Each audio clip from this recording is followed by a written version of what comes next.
Hello, प्यारे viewers. How are you? I hope all of you are awesome. Let's begin our next topic, which is fundamental duties of citizen. हमने इस chapter में मतलब काफ़ी वो fundamental rights and fundamental duties के बारे में पढ़ रहे थे। तो फंडामेंटल जो राइट्स हैं वो हमारे कंप्लीट हो चुके थे और उनको काफ़ी हमने डिटेल में पढ़ा है। अगर आप इस वीडियो को फर्स्ट टाइम देख रहे हैं तो आप उन्हें भी देख सकते हैं और अच्छे से चीज़ें समझ सकते हैं। अगर अगर आपके सिलेबस में है या कुछ कॉन्स्टिट्यूशन के बारे में कुछ जानना चाहते हैं तो आप पिछले वीडियोस को देखकर जान सकते हैं। तो चलो हम स्टार्ट करते हैं। देखो आप जैसा कि देख रहे हैं, ये नागरिक के मौलिक कर्तव्य क्या होते हैं, हमारी ड्यूटीज़। देखो ड्यूटीज़ के बारे में तो आप वैसे जानते होंगे कि क्या होते हैं हमारे कर्तव्य क्या होते हैं। क्या ड्यूटीज़ होती है। एक तो वैसे नॉर्मली ड्यूटी हो गई कि भाई कोई सुबह कोट पैंट पहन के एकदम तैयार होकर ड्यूटी गया, काम करा, पैसे कमा के लाया, एक वो ड्यूटी हो गई। और वो भी तो भाई वो भी एक ड्यूटी हो गई ना, एक काम ही तो है वो भी, एक तरीके का कर्तव्य ही तो है कि भाई वो काम कर रहा है। उसका क्या कर्तव्य है भाई, अपनी अगर फैमिली का पेट भर रहा है, अपनी फैमिली का अगर पेट भर रहा है, वो कमा रहा है, तो वो एक कर्तव्य हुआ ना। उसका एक कर्तव्य है कि उसका कर्तव्य क्या है कि फैमिली का पेट भरना।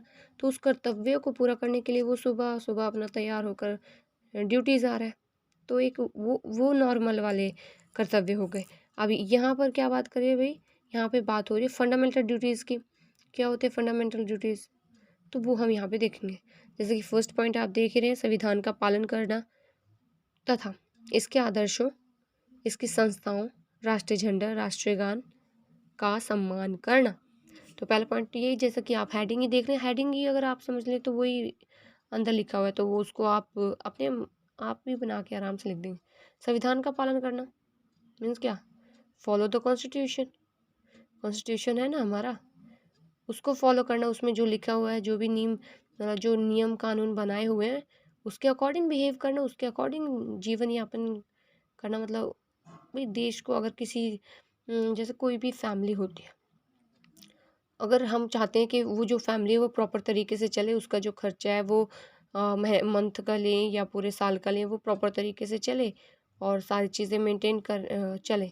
तो उसके लिए क्या, उसके लिए कुछ नियम कानून बनाए जाते हैं ना कि भाई सैलरी होगी तो इस सैलरी में से इतना हिस्सा ये काम में लगाया जाएगा, इतना हिस्सा ये काम में, या इतना हिस्सा दूसरे काम में लगाया जाएगा। तो इस तरीके से पूरा वो मेंटेन होता है।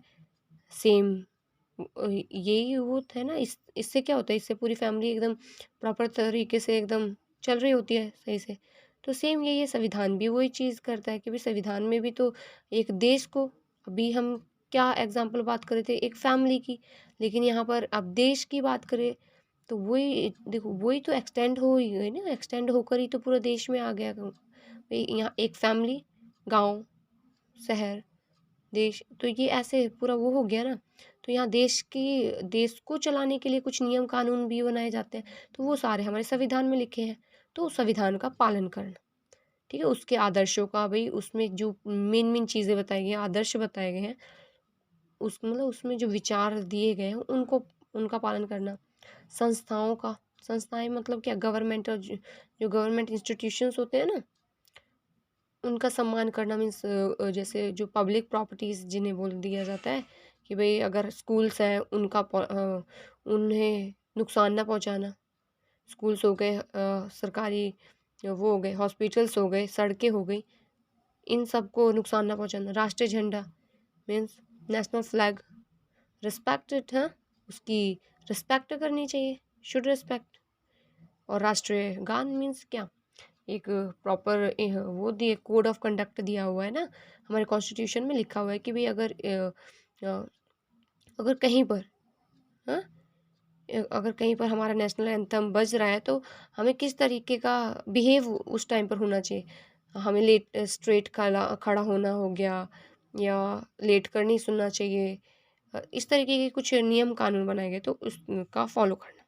तो ये होता है, ठीक है। फर्स्ट हमारा ड्यूटी, फंडामेंटल ड्यूटी यही है। सेकंड की बात करें तो उन उच्च आदर्शों का सम्मान और पालन करना जिन्होंने हमारी राष्ट्रीयता स्वतंत्रता के लिए राष्ट्रीय संघर्ष को उत्प्रेरित किया। मीन्स क्या, इट मीन्स कि वी शुड रिस्पेक्ट, शुड नहीं, we must respect those ideas, हाँ, दोज आइडियाज़ एंड जो भी विचार वगैरह हुए उस टाइम पर, जिन विचारों ने या जिस सोच ने, हाँ, जो हमारा ये स्वतंत्रता संग्राम की जो चीज़ें हुई, हमारे देश को आज़ाद करवाने में जिन विचारों की बहुत मेन महत्वपूर्ण भूमिका रही है, उनका सम्मान करना। तो सेकंड हमारा वो ये कि भाई जैसे अगर हम नॉर्मली ऐसे भी बात कर सकते हैं कि भाई जो हमारे स्वतंत्रता सेनानी हुए हैं, उनका सम्मान करना, एक तरीके से ये बात होगी। ठीक है, अभी चलो नेक्स्ट देख लेते हैं। इधर है थर्ड पॉइंट, क्या कहते हैं? थर्ड पॉइंट कहता है भारत की प्रभुसत्ता, एकता तथा अखंडता को बनाए रखना और सुरक्षित रखना। To uphold and protect the sovereignty, unity and integrity of India. क्या मतलब है कि भारत की भी प्रभुसत्ता होता है सोवेरेनिटी, एकता, यूनिटी, अखंडता, इंटीग्रिटी। मतलब क्या, भारत की एकता बनाए रखना, मतलब कभी जैसे होता है ना कि भाई कुछ इस तरीके की भाषण ना देना या कुछ इस तरीके की भावनाएं ना लाना कि भाई जिससे देश बिखरने लग जाए। देश को जोड़ने का हमेशा प्रयास करना चाहिए, ना कि कभी तोड़ने का। तो यहाँ पे यही कि भाई हमारा कर्तव्य है, ये हमारी ड्यूटी बनती है कि भाई हमारा देश है, हमारे देश की जो आदर्श हैं उनको बनाए रखना। हाँ, उसकी जो संस्कृति मेन जैसे वो एक है ना, एक आदर्श वाक्य है, कुटुंबकम करके, विश्व कुटुंबकम, हाँ ये ऐसे है, विश्व कुटुंबकम करके है। तो इस तरीके के जो आदर्श है कि भाई पूरे विश्व को जोड़ने का, हमेशा मतलब हमारा जो देश है उसको कभी तोड़ने का प्रयास ना करें, हमेशा उसे जोड़ने का प्रयास करें। जैसे जोड़ने ये जैसे होते हैं हमारी जो संस्कृतियाँ होती हैं, संस्कृतियाँ में क्या आते हैं, जो तीज त्यौहार होते हैं हमारे, ये क्या करते हैं, एक तरीके से जोड़ने का ही तो काम करते हैं। अगर हम दिवाली की बात करें, हाँ, दिवाली की बात करें, और मोमडन्स में जैसे उसकी ईद की बात करें, और बैसाखियाँ वगैरह हो गई, इन सब की बात करें, ये क्या है, ये एकता को बढ़ावा देते हैं ना कहीं, कि भाई सब मिलजुल कर उन चीज़ों को मिलते हैं, एक दूसरे को बधाइयाँ देते हैं, एक दूसरे के पास आते हैं। तो वो चीज़, तो हमें एकता बढ़ानी है, ना कि उसमें फूट डालनी है। तो एकता को बनाए रखना भी हमारा कर्तव्य बनता है। ठीक है, अब फोर्थ वन की बात करें तो देश की रक्षा करना तथा आवश्यकता पड़ने पर राष्ट्रीय सेवा करना। To defend the country and render national service when called upon to do so. It means, देखो इसका मतलब क्या हुआ, इसका मतलब ये हुआ कि भाई हमें ऑलवेज रेडी होना चाहिए, we should ready to serve the country. हाँ, व्हाट इट्स मीन दैट भाई देखो हमारा देश है, अगर हमारे देश की रक्षा करने का दायित्व भी हमारे ऊपर है। ठीक है, अब अगर देखो, अगर बाहर से अभी जैसे हमारे सैनिक होते हैं, सोल्जर्स हैं हमारे, वो बॉर्डर पे खड़े होकर देश की रक्षा कर रहे हैं ना। अगर मान लो कि भाई कुछ इमरजेंसी पड़ जाती है, हाँ, सेनाओं की कमी होने लग जाती है, तो जो देश है, देश के हर नागरिक को अपने देश की रक्षा करने के लिए तैयार रहना चाहिए। हाँ, सेवा करने के लिए कि भाई हाँ हम तैयार हैं, अगर ज़रूरत पड़ती है तो हम तैयार हैं। तो ये भावना भी लोगों को रखनी चाहिए, ये भी एक कर्तव्य बनता है कि भी देश की रक्षा करना कर्तव्य हुआ ना एक तरीके से। और अगर ज़रूरत पड़ती है तो अपनी अपनी सेवा प्रस्तुत करना, सर्व करना अपने आप को। ठीक है, ये हो गया हमारा फोर्थ वाला फंडामेंटल ड्यूटी होगी। If we talk about the fifth one what it said that it says that what, धार्मिक, भाषाई तथा क्षेत्रीय अथवा वर्गीय विभिन्नताओं से परे रहकर भारत के सब लोगों में मेल मिलाप तथा सामूहिक भाईचारे की भावना को बढ़ावा देना, स्त्रियों की प्रतिष्ठा का अपमान करने वाले व्यवहार को त्यागना। देखो क्या मतलब हुआ, सिंपल भाई धर्म, भाषा, क्षेत्र वगैरह जो होते हैं, मतलब भाई ये बिहार का है, या ये पश्चिम बंगाल का है, या असम का है, हाँ, ये तमिलनाडु का है, ये कर्नाटक का है। तो ये होता है क्षेत्रीय वगैरह चीज़ें। हाँ, वो क्षेत्रीय होती है। तो मतलब क्या भाई इस इन इन बेसिस पर किसी तरीके का कोई भेदभाव ना हो। इनको क्या इनको एकता के रूप में प्रमोट करा जाए। सबको क्या मतलब एकता की भावना पैदा करी जाए। धार्मिक चीज़ें वही जैसे अभी एक एग्जाम्पल नहीं लिया था कि भाई जो तीज त्योहार होते हैं उसमें एकता की भावना उत्पन्न होती है ना। अभी आजकल जैसे अब मुझे नहीं पता ना कब ये आजकल छठ पूजा मनाई जा रही है। हुँ? छठ पूजा मनाते हैं ना ज़्यादातर। छठ पूजा कौन कौन से राज्य के ज़्यादातर देखो बिहार के, एमपी यूपी, ये जो आसपास के एरिया हैं वहाँ पर बहुत ज़्यादा छठ पूजा मनाई जाती है। तो छठ पूजा भी एक तरीके से एकता वाली चीज़ होती है। एक मतलब एकता का भाव पैदा करने वाली मतलब भाव पैदा करने वाला त्योहार होता है। जैसे दिवाली हो गई, ईद हो गई। हाँ, और गुरु नानक वगैरह की जो जयंतियाँ होती हैं सिक्स में। और क्रिश्चियनिटी में क्या क्रिसमस वगैरह हो गई। ये चीज़ें क्या है वो एक मतलब एक भाईचारे की भावना पैदा करने वाली होती है ना ये चीज़। और क्या स्त्रियों का सम्मान करना। फिफ्थ वाला जो पॉइंट है हमारा ये भी कहता है कि जो औरतें हैं औरतों की प्रतिष्ठा का सम्मान करना मीन्स उसके जो अस्तित्व है उसको स्वीकार किया जाए कि भाई उसका सम्मान करा जाए। सिंपल सी बात है उसे उसका अपमान ना किया जाए, है ना। उसकी भी तो कुछ अपनी अ, मर्यादाएं होती हैं। मर्यादाओं का मतलब तो वो अलग वे में ले जाया जाता है। मतलब एक स्त्री का खुद का भी एक अपना सम्मान होता है, उसके सम्मान को कभी चोट ना पहुंचाई जाए। अच्छा फिर वो करा जाए, बिहेव किया जाए उसके साथ। औरतें बहुत कुछ वो नहीं, बस उन्हें एक सम्मान पूर्वक जीवन चाहिए होता है कि भाई सम्मान मिले, उनकी उनकी क्या उनकी कदर की जाए। तो ये भी एक हमारा फंडामेंटल ड्यूटी बनती है कि हमें औरतों की प्रतिष्ठा का सम्मान करना चाहिए। उन्हें मतलब उनका अपमान नहीं करना चाहिए। ये चीज़ ठीक है। 6 क्या करता है हमारी शानदार संयुक्त संस्कृति की परंपरा का सम्मान करना और उसे बनाए रखना। वही चीज़ जो पहले भी आ चुके हैं कि भाई हमारे जो संस्कृतियाँ उनको बनाए रखना, उनका सम्मान करना। ठीक है। अब आप पढ़ोगे भी तो एकदम क्लियर हो जाएगा, इसमें ज़्यादा कुछ नहीं है। बस पॉइंट्स मेन समझने और पॉइंट्स से कोई लेकर डिस्क्रिप्शन में 1-2 लाइनें लिख दो तो वही पॉइंट बन गया। ओके। 7 क्या कहता है 7 कहता है कि जंगलों, झीलों, नदियों तथा जनजीवन सहित प्राकृतिक वातावरण को सुरक्षित करना। मीन्स क्या हमारी जो नेचुरल रिसोर्सेस है, नेचुरल रिसोर्सेस हो गए या नेचुरल चीज़ें हैं उनको हमेशा प्रोटेक्ट करना। हाँ, we should always protect our natural resources. भाई जंगल हो गए, जंगलों को प्रोटेक्ट करना चाहिए। झीलें, नदियाँ, ये कितना देखो कितना सुंदर होती हैं चीज़ें। अगर हम प्रकृति से जब जुड़ते हैं ना, जब हम अपने नेचर से जुड़ते हैं तो बहुत प्यारी चीज़ें होती हैं, बहुत सुंदर सुंदर चीज़ें होती हैं। छोटी छोटी चीज़ें बहुत सुंदर लगती हैं, लेकिन नहीं समझ पाते ना लोग उस चीज़ को। तो वही हमें मतलब ऐसी हमारे जंगल, झील, नदियाँ, तो इसको हमें क्या करना चाहिए, उसको प्रोटेक्ट करना चाहिए। ये भी हमारा एक कर्तव्य बनता है।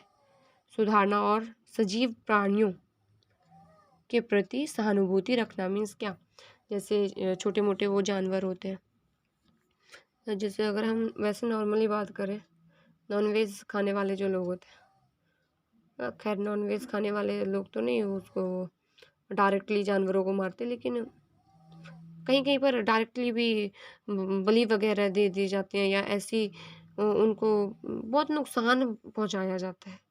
ऐसा नहीं करना चाहिए। छोटा जानवर होता है, प्यारा होता है, अपने उसके लिए अपनी सेल्फिशनेस के लिए उनको वो कर देते हैं।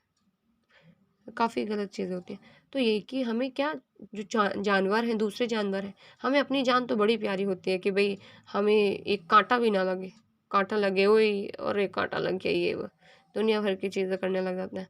लेकिन ये नहीं सोचते जब दूसरे जानवर को हम नुकसान पहुँचा रहे होते हैं तब ये सोचते नहीं कि भाई उसको कितना दर्द हो रहा होगा। हम तो छोटे से कांटा लगने पर भी जाने क्या क्या दुनिया भर की सिर पे उठा लेते हैं चीज़ें। उनका क्या हाल होता होगा ये समझते नहीं। तो उस चीज़ को उनके प्रति एक दया का भाव रखना भी हमारा एक कर्तव्य बनता है। ठीक है। 8 क्या कहते हैं? वैज्ञानिक मनोदशा, सॉरी मनोदशा, वैज्ञानिक मनोदशा, मानवतावाद, अन्वेषण और सुधार की भावना विकसित करना। मीन्स क्या? देखो, धार्मिक लोग हैं ना, हम सबका अपना अपना रिलीजन है, सब अपने अपने रिलीजन को मानते हैं। ठीक है, उस पर विश्वास करते हैं, उसकी जो मान्यता है उस पर विश्वास करते हैं।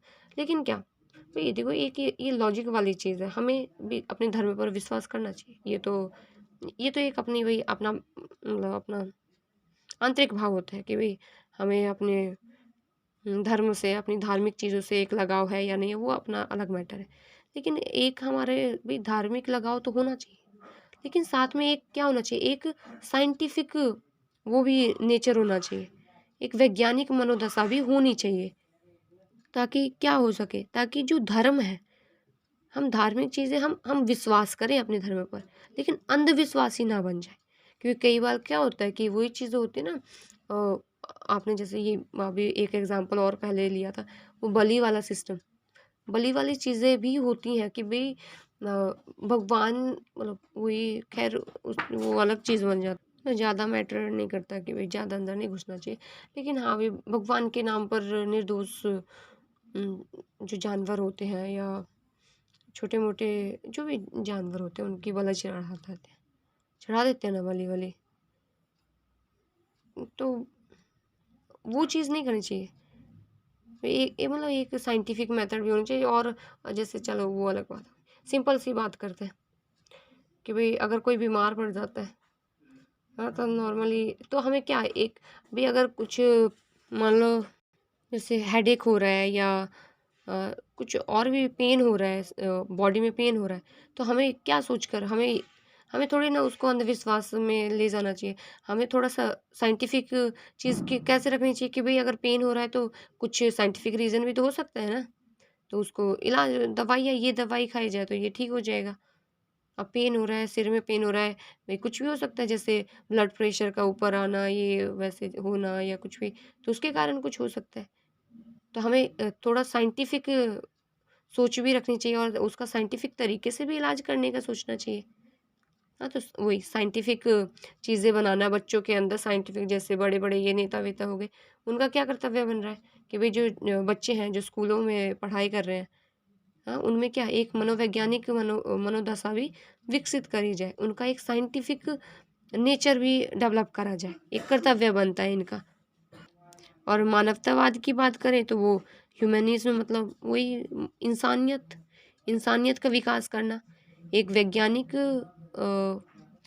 क्या एक वैज्ञानिक उसका वैज्ञानिक नेचर का विकास करना, मानवतावादी मीन्स इंसानियत विकसित करना, और भावन मतलब वही भावन वो सुधार लाना एक तरीके से। मतलब बच्चे का जो वो एक साइंटिफिक सोच वाला भी होना चाहिए, एक इंसानियत वाला भी होना चाहिए, उसके अंदर भाव होने चाहिए एक तरीके से, हाँ, निर्भाव नहीं होना चाहिए। क्योंकि अगर भाव ही नहीं होंगे तो वो तो किसी के दुख दर्द को, उस चीज़ को समझ ही नहीं पाएगा। तो इसलिए भाव को विकसित करने की जो प्रक्रिया है वो भी एक कर्तव्य में आती है। ठीक है। 9th की बात करें तो जन संपत्ति को सुरक्षित रखना और हिंसा को त्यागना। जन संपत्ति मीन्स क्या? पब्लिक चीज़ें जो होती हैं, पब्लिक प्रॉपर्टीज़ जो होती हैं, उनको क्या करना? सेफ करना। और हिंसा को त्यागना। हिंसा को त्यागना मतलब क्या? ये जो छोटी छोटी चीज़ें, दंगे फसाद कर देना। ठीक है भाई, देखो एक ये राइट बनता है कि भाई अगर आप लोग क्या कर रहे हैं, प्रोटेक्शन कर रहे हैं, सॉरी प्रोटेक्शन नहीं, मतलब प्रोटेस्ट कर रहे हैं किसके अगेंस्ट? अगर कोई मतलब गवर्नमेंट ने कोई पॉलिसी बना दी, कोई ऐसा कानून बना दिया जो गलत है, भाई वो कानून मतलब संविधान के अकॉर्डिंग नहीं है या आप लोगों के लिए ठीक नहीं है, तो आपका ये राइट बनता है, ये राइट है तुम्हें कि सॉरी आपको, कि आप उस बिल या उस कानून के खिलाफ प्रोटेस्ट कर सकते हैं। ये एकदम खुली छूट होती है कि भाई प्रोटेस्ट करने का तुम्हारा राइट है। लेकिन लेकिन जब आप प्रोटेस्ट तो कर रहे हैं, लेकिन पब्लिक प्रॉपर्टी, लेकिन क्या करते हैं, लेकिन जैसे भाई गुस्से में आके जलाए जा रहे हैं, पब्लिक बसेस वगैरह, पब्लिक ट्रांसपोर्ट से उनको जलाए जा रहे हैं, और पब्लिक जो हमारे इंस्टीट्यूशंस वगैरह होते हैं उनको तोड़े जा रहे हैं, पब्लिक चीज़ों का नुकसान कर रहे हैं, जो कि जब वो समझ ही नहीं रहे कि भाई वो जो पब्लिक चीज़ें बनी हैं, पार्क्स हो गए या पब्लिक ट्रांसपोर्ट्स हो गए या स्कूल्स हो गए, स्कूल्स में जो चीज़ें लगी हुई हैं वो हो गई, वो सारी हैं क्या, वो हमारी चीज़, हमारे पैसे से तो बनी हुई है ना, हमारे द्वारा जो टैक्स दिया गया उस टैक्स से ही तो वो चीज़ें बनी हुई हैं। अपने पैसे का ही नुकसान कर रहे हो, तो ये भावना नहीं होती लोगों के अंदर। ये हमेशा से ही देखी जाती है कि भाई घर में जो चीज़ें हैं उनको अपना मान लिया, लेकिन जो बाहर चीज़ें वो भी तो अपनी है। अगर एक भी चीज़, जिसे हम गवर्नमेंट बोल रहे हैं ना, ये गवर्नमेंट है, सरकारी स्कूल, सरकारी ये, सरकारी वो सारी क्या है, वो हमारे लिए बनी है, वो हमारी चीज़ें हैं। तो हमारी चीज़ें हैं तो हमारी चीज़ों का तो हमें नुकसान नहीं करना चाहिए ना, हमें उन्हें प्रोटेक्ट करना चाहिए। तो यही चीज़ यहाँ पर भी कहने की कोशिश करी जा रही कि भाई करो, कुछ भी करो, लेकिन अपनी चीज़ों का नुकसान ना करो। तो ये पॉइंट यही कह रहा है, ठीक है, आप पढ़ोगे तो आपको क्लियर हो जाएगा एकदम। 10th वन क्या बोलता है, व्यक्तिगत और सामूहिक सामग्री के हर क्षेत्र में श्रेष्ठता के लिए यत्न करना, ताकि परिश्रम और प्राप्ति के उच्च स्तर की ओर राष्ट्र लगातार उन्नत कर होता रहे। To strive towards excellence in all spheres of individual and collective collective activities, so that our nation constantly rises to higher level of individuals and achievements।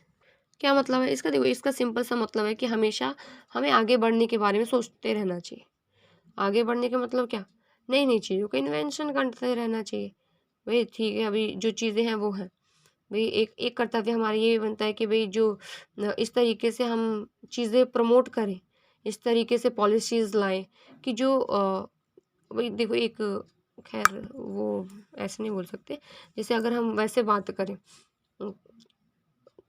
भाई देखो, चलो गलत वे में ना लेना उसको, जैसे कोई बूढ़ा इंसान है, ठीक है, बूढ़ा इंसान भी कर सकता है इन्वेंशन, नहीं नहीं इसका वो नहीं, लेकिन एक बूढ़ा इंसान है जो पहले उसने जो सारी चीज़ें सीखी वो उसके अकॉर्डिंग उसका जितना विकास हुआ, उसने जितनी चीज़ें अपने टाइम पर देखी उन चीज़ों के अकॉर्डिंग ही वो किसी भी नई चीज़ का इन्वेंशन कर सकता है। लेकिन अगर जो वो है, क्या है, चिल्ड्रंस हो गए, बच्चे हो गए, अगर इनके लिए इस तरीके की पॉलिसीज़ या इस तरीके की व्यवस्थाएं, इस तरीके के प्रोग्राम्स लाए जाएँ कि क्या हो, उन प्रोग्राम्स के ज़रिए इनको, मतलब बच्चे हैं, बच्चों को एक मानसिक रूप से क्या वो नई-नई इन्वेंशंस करने के लिए क्या हो, प्रेरित हो, और क्या। तो ये सब करने अभी एक कर्तव्य बनता है गवर्नमेंट का। तो टोटली अगर बात करें, गवर्नमेंट का हो गया, फैमिलीज़ हो गई, पूरी चीज़ें हम गवर्नमेंट पर भी नहीं थोप सकते। फैमिलीज़ का भी एक हक बनता है कि भाई बच्चे का जो विकास है वो पूर्ण रूप से हो, उसे एकदम जकड़ के ना रखा जाए, बांध के ना रखा जाए। भाई बच्चा अगर कुछ करना चाहता है तो उसे करने की थोड़ी परमिशन दी जाए। जैसे होता है कि छोटी-छोटी बातों पे, छोटे-छोटे बच्चे होते हैं उनको हर बोला जाता है ये ना करो, ये ना करो, ये ना करो। अगर क्योंकि जो बच्चा होता है वो खेल-खेल में बहुत सारी चीज़ें सीखता है। तो उसे कभी-कभार खेल में भी खेलने देना चाहिए, है ना? खेलने देना चाहिए, और क्या खेल-खेल में जो चीज़ सीख रहा है, आप उस चीज़ को देखो। अगर कोई बच्चा खेल रहा है तो उसे खेलने देना चाहिए, खुल के खेलने दो। लेकिन अगर वो खेल, बस आपको क्या करना होता है उस टाइम पर? आपको बस ये करो कि भई अगर वो बच्चा खेल रहा है, भई खेल में वो जो चीज़ें सीख रहा है, सही चीज़ें सीख रहा है तो उसका कोई नहीं। अगर कुछ गलत चीज़ सीख रहा है, तो वो चीज़ आप उसको बताओ कि भई ये गलत है और इस तरीके से गलत है और इस तरीके से आपको इफ़ेक्ट कर सकता है। तो बच्चा थोड़ा उसको समझने की कोशिश करेगा। अब डायरेक्टली भई कुछ हो गया, बस खेल से बंद कर दिया। नहीं, अब ये आप ये नहीं कर सकते, ये नहीं कर सकते, वो नहीं कर सकते। तो बच्चे को लगेगा क्या है ये परमिशन, पूरा पाबंदियाँ, लिमिटेशन से एकदम लगा दी। तो उससे बच्चा घबराने लग जाता है कभी-कभी। हम छोटी-छोटी चीज़ों के लिए रुक-रुक के हम सोचते हैं कि अरे ये तो छोटी-सी चीज़ है, कौन-सा ज़्यादा इफ़ेक्ट पड़ रहा है, नहीं। लेकिन क्या होता है कि वो छोटी-छोटी चीज़ें इतना इकट्ठा होती जाती है ना, बच्चे का मानसिक जो छोटा-सा प्यारा-सा मन होता है वो उनको नहीं झेल पाता। तो इस चीज़ का भी हमें हमेशा ध्यान रखना चाहिए। चलो ठीक है। तो ये हो गया, मतलब हमेशा हमें आगे बढ़ने के लिए प्रेरित करते रहना चाहिए, नई नई चीज़ों की इन्वेंशन करते रहना चाहिए ताकि हमारा देश आगे बढ़ता रहे। तो ये 10वां पॉइंट हो गया। एक और है, वो भी देख लेते हैं, पिछले पेज पे है। जैसा कि यहाँ पे देखो, ये 11वां पॉइंट है। 11वां पॉइंट क्या कहता है? 11वां पॉइंट सिंपली कहता है कि माता पिता द्वारा अपने बच्चों के लिए शिक्षा संबंधी अवसरों की व्यवस्था करना।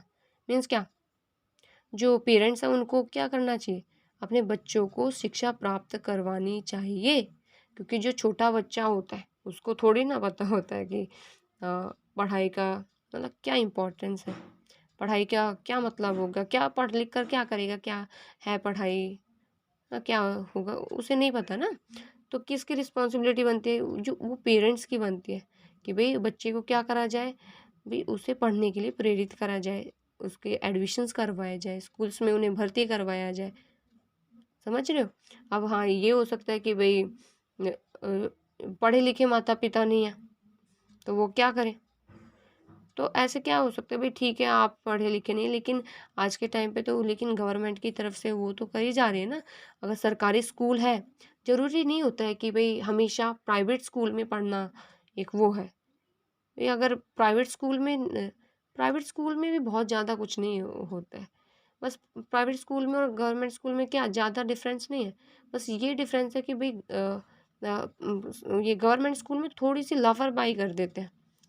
मतलब भाई टीचरों को एक वो नहीं होता, एक कमांड रखनी चाहिए ऊपर से कि भाई टीचर क्या करे, फालतू का टाइम वेस्ट ना करे। कई बार यही हो जाता है कि भाई जॉब्स में लग गए, नौकरियां लग गई, बन गए टीचर्स, बस फिर वो अपनी रिस्पॉन्सिबिलिटीज भूल जाते हैं। ऐसा ये सबके लिए नहीं है, ये बात सबके लिए नहीं। बहुत अच्छे अच्छे टीचर्स भी होते हैं जो पूरी ईमानदारी से, पूरी एकदम जो निष्ठा होता है ना, डिवोशन, उसके साथ अपना काम कर रहे होते हैं। और उन उन टीचरों के पास पढ़ने वाले बच्चे भी फिर काफ़ी काफ़ी चीज़ें सीखते हैं, फिर आगे सिखाते भी हैं। तो हम ये सब के लिए नहीं बोल रहे, लेकिन कुछ ज़्यादातर हो जाता है ऐसे। तो वही एक कमांड सी रखनी चाहिए, है ना। और बस, और प्राइवेट स्कूल्स में क्या, प्राइवेट स्कूल्स में बस वही थोड़ा सा एक भाई प्राइवेट प्रिंसिपल हो गया, वो एकदम कंट्रोल करके रखते हैं कि भाई फ्री में सैलरी क्यों दूँ मैं। कई कई तो प्राइवेट स्कूल्स ऐसे होते हैं जहाँ पे टीचरों को बैठने नहीं दिया जाता कि भाई पढ़ाओ सारे दिन, सैलरी कट हो जाएगी। तो एक वो डर और एक डिसिप्लिन बना के रखा जाता है थोड़ा सा, बस ये फ़र्क होता है और ज़्यादा कुछ फ़र्क नहीं होता। तो यहाँ पे ये कि भाई क्या, पेरेंट्स को बच्चों को स्कूल में डालना चाहिए। भले ही देखो, अगर स्कूल हम भेज रहे हैं, स्कूल में एडमिशन बच्चे का हुआ पड़ा है, भले ही बच्चा ठीक है ज़्यादा नहीं पढ़ रहा है, बहुत कुछ नहीं पढ़ रहा, बड़ा हाई फाई नहीं होता जा रहा, लेकिन एटलीस्ट कुछ चीज़ें, बहुत सारी चीज़ें होती हैं ऐसी कि बच्चा अगर स्कूल जा भी रहा है ना प्रॉपर तरीके से, तो वो स्कूल में बहुत सारी चीज़ें सीखता है। भले ही उसका चलो खेल में मन है, वो पढ़ाई में ज़्यादा नहीं है मन, लेकिन खेल खेल में भी बहुत सारी चीज़ें सीखता है बच्चा। तो हमें क्या, एक एक वो रिस्पॉन्सिबिलिटी होनी चाहिए पेरेंट्स की कि भाई उन्हें अ, मतलब स्कूल तक तो भेजा जाए, और कम से कम, क्योंकि एक वो होता है ना 6 से डिसाइड करी हुई कि भाई 6 साल के बाद जो गवर्नमेंट स्कूल्स होते हैं उनमें 6 साल में बच्चों का एडमिशन होता है। 6 साल मतलब 5 साल के बाद 6 साल, छठे साल में जब लगते हैं तो वो उनका एडमिशन तब होता है। और 6 से 14 तक का एक मैंडेटरी माना गया है कि भाई बच्चे को पढ़ना चाहिए। जैसे 8 क्लास तक का जो होता है सिस्टम, 8 क्लास तक का मैंडेटरी है कि बच्चे पढ़ सकते हैं, क्योंकि 8वीं तक क्या हो सकता है, उसमें बच्चों को फ्री में किताबें होती हैं, फ्री में चीज़ें मिलती हैं, काफ़ी खाना हो गया, मिड डे मील्स जिसे बोलते हैं, और किताबें और ड्रेस वगैरह फ्री में दी जाती हैं। तो ये इसीलिए किया जाए कि बच्चा अगर चलो ठीक है, गरीब फैमिली से बहुत ज़्यादा बिलोंग कर रहा है, वो बहुत ज़्यादा हाई फाई एजुकेशन नहीं अडॉप्ट कर पा रहा है, तो कम से कम एटलीस्ट इतनी नॉलेज तो वो प्राप्त कर लेना कि थोड़ा सा उसका मानसिक विकास हो जाए, वो सही गलत में पहचान करनी सीख जाए। और जब बच्चा सही गलत में पहचान करनी सीख लेता है, तो फिर वो अपने लिए क्या सही है, वो उस चीज़ को करने लग जाता है। भाई उसे अगर जब पता चलता है कि भाई हाँ पढ़ाई उसके लिए ठीक है, तो वो पढ़ाई में और आगे अपना पढ़ने लग जाता है। तो ये चीज़ है। तो आई होप आपको सारे पॉइंट्स एकदम अच्छे से क्लियर हो गए होंगे। तो अगर आपको थोड़ा सा भी अच्छा लगा हो तो आप इस वीडियो को शेयर कर सकते हैं, चैनल को सब्सक्राइब कर सकते हैं और लाइक कर सकते हैं, और कमेंट कर कर हमें कुछ सुझाव भी दे सकते हैं। और बस, thank you so much for watching this, thank you so much. Bye bye. फिर मिलते हैं हम और नए टॉपिक के साथ। Thank you so much.